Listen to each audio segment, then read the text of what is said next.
that, the New York Saints, win the series and will represent the East in the semifinal round. The Islanders, who defeat Bruce Cassidy and his whining. The Islanders are moving on, 4, 5, and 6 over the last 3 games. But I'm sure the refs scored all those goals. So, let's get into it. I will have some criticisms for the refs. On Boston's behalf, as you'll be surprised, I just wanted to soak it in. But now, analytical part. Here we go. Other side of the brain gets going. Early on, first thing of note, the Pelech hit on McAvoy. That might cost Pelly some money. And it probably should be a penalty. I did say, on Twitter that once the playoffs start, and this is not me excusing it because I don't like it, once the playoffs start, it's so rare that they call it seems like anything other than a delay of game or a stick infraction. And so stuff like this gets chalked up to Pierre Maguire's vocabulary of old-time hockey, whether it's this hit by Pelech, whether it's, and we'll talk about it, the Palmieri shoulder, whether it's Jake DeBrusk, hitting a stick over the back of the head of Scott Mayfield earlier in the series, whether it's Brett Ritchie with the elbow. It's just too much that the referees throw out of the rule book come playoff time. That is my little thing about the refs. So, Travis Zajac, he gets the Islanders on the board. What am I pointing to? He gets the Islanders on the board, his first of the playoffs, and it's just a simple play. The puck's in deep. Pajot gets it back to Dobson at the point. Dobson just throws it on net. Does a good job of not getting it blocked and getting it through. Saved by Rask. Net front battle won by Zajac on McAvoy. And the Islanders are up 1-0. We get a Bo trip and a Cizikas trip. Now, I think these are probably both the right call. The Bo one, I only got one extra look at outside of, regular speed. And it did look, Boston tonight was looking for these calls. But I think on these two, it makes sense. I was pretty much just of the mind that I'm like, as long as you have set the precedent for this game, as long as you call this the other way, it's fine. And for the most part, they did. Like I said, they missed non-stick infractions and stuff like that. But the first half of this penalty kill is really good. Adam Pelech blocking a ton of shots. They get it down to a regular 5-on-4. But Marchand, who had a great series, gets one on the power play. Great keep by Grzelcyk, who had a rough game otherwise. At the point when the Islanders try to clear, gets across ice to Pasta. Pasta with an excellent pass. It didn't look like there was a lot of room. I talked about, I think it was last game, Coyle, when he broke his stick on the PK, getting too high, and it gave that cross-ice pass open in the middle that Eberle scored on. In this one, I was looking for that gap on the replay, didn't really see it. It's there, but it wasn't, it was a finer line, so credit to Pasta on the pass. And Andy Green misses it by this much on the initial poke check. So, it's tough. It's one of those that you don't really get on the PK super hard for. It's just a well-executed play by Boston. 1-1, tic-tac-toe, beauty. That's the end of the period. The Islanders do hit the crossbar at the buzzer. And we had Barzy kind of shouting at the refs. Didn't get a call at one point.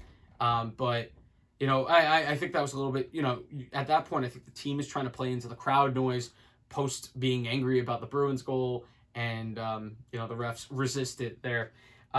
So, early second, the Palmieri hit, the post-whistle shoulder.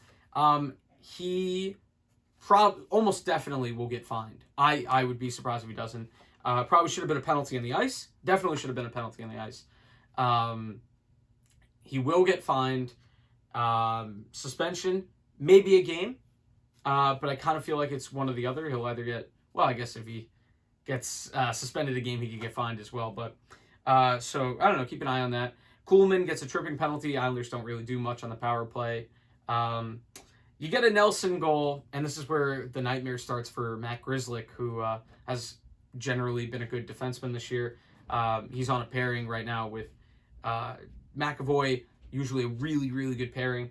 But this one, really rough. He gets caught kind of just holding on to the puck a second too long.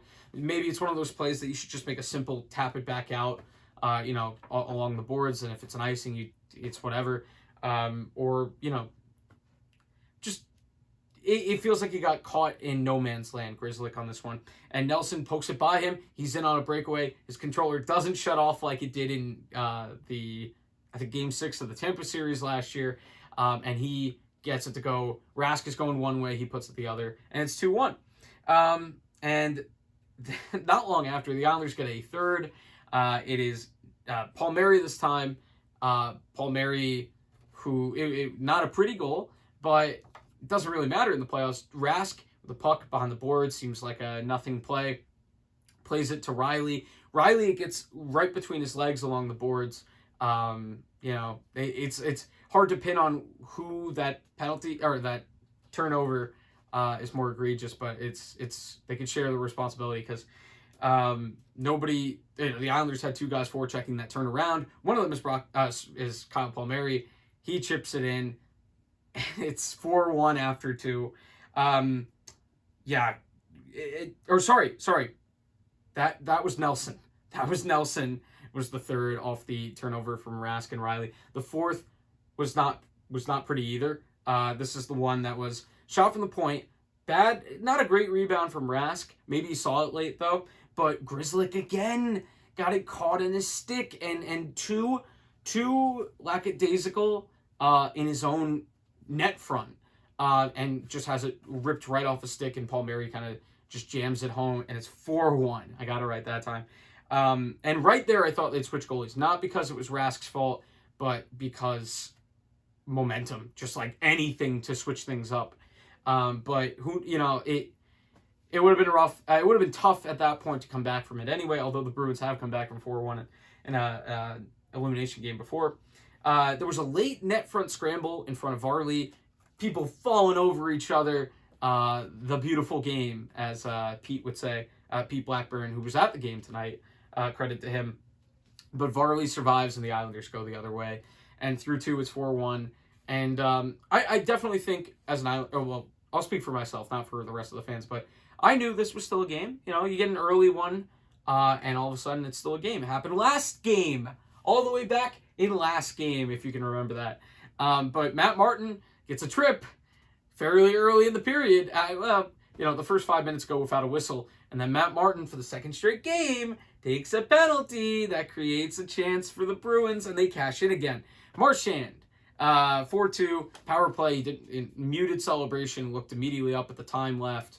I respect it. Net front battle 1 versus Mayfield on this one. Another one where the PK gets burned, but it's not really, it's one guy this time.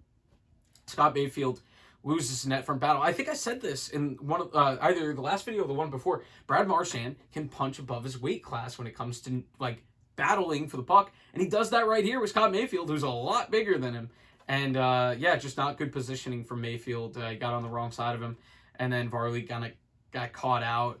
So 4-2, and it's still a game because Boston has the ability, but that second line of Boston just never got going. The best thing it did was get the Taylor Hall trip in the first period. And the Islanders really just the rest of the way kind of, absorbing pressure, but dumping and chasing, getting new guys out. The simple things they've been doing. Bruins had a tough time getting the goalie out the first time. Cal Clutterbuck eventually scores on the first empty net. Lucky goal on the second one from Pollock. Same things last year where we had a bunch that just went off the boards, and our guys know their angles, I guess. But Pollock gets the 6-2 goal, and the Islanders are going to play Tampa in the conference finals. And, oh man, I've been wrong about this team every step of the way.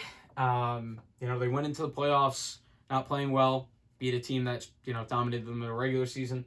They play a Boston team who they go down 2-1 in the series, and I'm joking, everybody's joking. Oh, they just went down 2-1 in the series, and then they won the rest of the games. And I'm like, yeah, but this is Boston. Boston's looked a lot better. And then the Islanders win 3 straight games, including a Game 5 that they steal.